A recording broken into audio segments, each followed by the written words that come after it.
Welcome back to This another. meeting is recorded. Oh, okay. Thank you very much. Welcome back to another episode of the Casey Campbell podcast. Casey Campbell with you, of course. Pleased to be joined by Saginaw Heritage head football coach Justin Thelen. Welcome to the show again. Yeah, great to be here. I appreciate having me again, Casey. Yeah, no problem. First win of the season for you guys. Played against a really tough Mount Pleasant team. Going 1-0 to start the year, and the way that you did it. What was that like to get that big win and then head into week 2 against a pretty tough Lakeland team? Yeah, it felt great. One of the best teams, programs, coaches, and in the state, and a perennial contender in Division III. And so we knew we were going to have to come out and play really well. Felt like we did in a lot of areas. We've still got a long way to go, but very pleased with the focus, intensity, and preparation that our guys had heading into week 1, and the way that they carried it out on what was an unconventional night. We had a 2-hour delay, but got off to a pretty good start before that, and was pretty pleased for the most part with the way that they finished the game. So looking ahead to a very good Lakeland team week 2 here, who I thought, and we had a lot of film on them in the offseason and have been prepping for a long time, and know that they're a very well coached, disciplined team, and came out and showed that in week 1 at the Big House. So we're gonna have to continue to get better to go out there and compete on Thursday night. Yeah.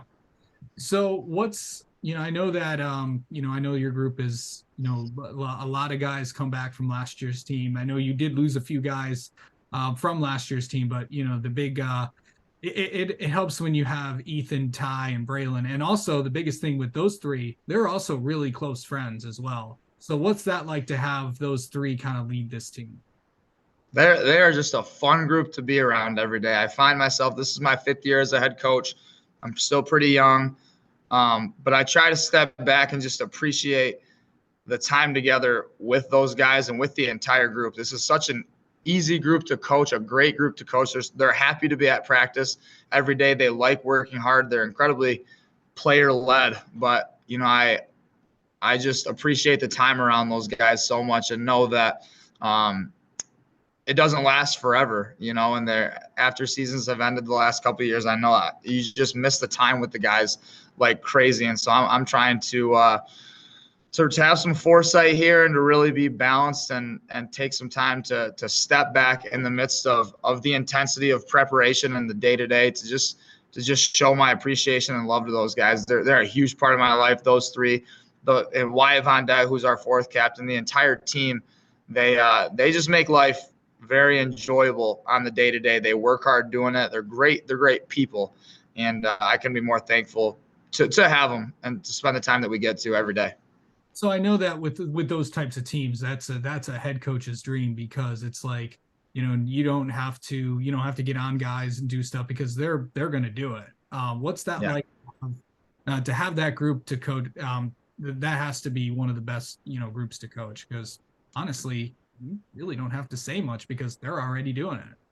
Yeah, I think they'd tell you that my foot is still on the pedal pretty much all the time. I don't let my guard down at all, at practice. And if I feel like things aren't up to our standard, I'm going to let them know right away. But those guys do a really good job of being an extension of my voice. And that I think as a coach is really what you ask for from your leaders, is that they're an extension of you. And, while my foot is always on the pedal, so is theirs. Those 4 guys, they do a great job of being captains and being leaders. They all have different personalities. I would say Ty and Wyatt are a little bit more vocal and outgoing at times than Ethan and Bray. And those guys are Ethan and Bray are steady the ship kind of guys. They're always very level. They've played a ton of football for us, and they're able to be an extension of my voice. But also on Thursday and Friday nights, on game nights, they know that the game night is just an extension of practice. And we've been doing this 4 times through the week since the start of June, since the off season. It is simply an extension of your process. We talk about that all the time, and it's great to have senior leaders and captains that when things are getting hectic and intense out on the football field, they keep everybody calm and get them where they're supposed to be. And I thought that happened in all 3 phases on Thursday night, and was a big part of our success. I know a lot of people like to talk about those four, but who some of the guys that I know there were a lot of other contributors on this team and for this program. So what are some of the who are some of the guys that have really impressed you so far? I'm going to go through and shout out the entire offensive line, left to right: Ethan Kratz, Carter Collins, Braden Winters at center, and Jeremiah Walker and Josh Walker, brothers. On Thursday night, we averaged just shy of 8 yards a carry, again against a very, very good, very well disciplined, well coached Mount Pleasant team. And we talk all the time here that, you know, the game is won from tackle to tackle, tight end to tight end. You've got to win D gap to D gap in order to have success out on the perimeter, because if you can't run the football, then the numbers aren't going to be in your favor on the perimeter. And no matter how good your playmakers are, you're not going to put them in favorable situations if you can't run the ball. We were able to, fortunately, on Thursday. So, you know, it starts with those guys. And then, I mean, the entire defense was lights out on Thursday. We gave up 121 total yards, 37 rushing yards. Again, I mean, I can't stop saying it, to a great team, a team that's going to be around when all is said and done in Division III. They're going to compete like crazy this year. You know, defensively, I think the linebacker play specifically was phenomenal for us, as good as it's been in a long time. You know, Wyatt Von Dett, our captain, is our Mike linebacker. Grayson Byam plays the will for us, and Jay Sullivan, a senior at Sam. Those guys played really well. The defensive line knew their assignments. The secondary was able to get us aligned and into favorable situations, and everybody rallied to the ball and tackled. So, you know, I could just go on and name names for a really long time, but frankly, I was very pleased with our team effort from top to bottom. Okay, so I know you guys are heading to Lakeland, which is a bit of a drive from your area. What's that going to be like, and how are you going, to manage the trip, because that's a long time to sit on a bus? Yeah, it's about an hour and 20 minutes. We like to get there early and make sure that we get them moving without overdoing it before the game, ensuring that we're getting a great meal in us before we leave, and also getting some food in us right before the game and at halftime to ensure that we've got good natural energy. But it's not that much longer than some of our drives down to the Flint area, being in the Saginaw Valley, or Grand Blanc and Lapeer, who we also play on the road this year. And so it's going to be a whale of a test. I mean, they're right away after last Thursday turning the page to Lakeland.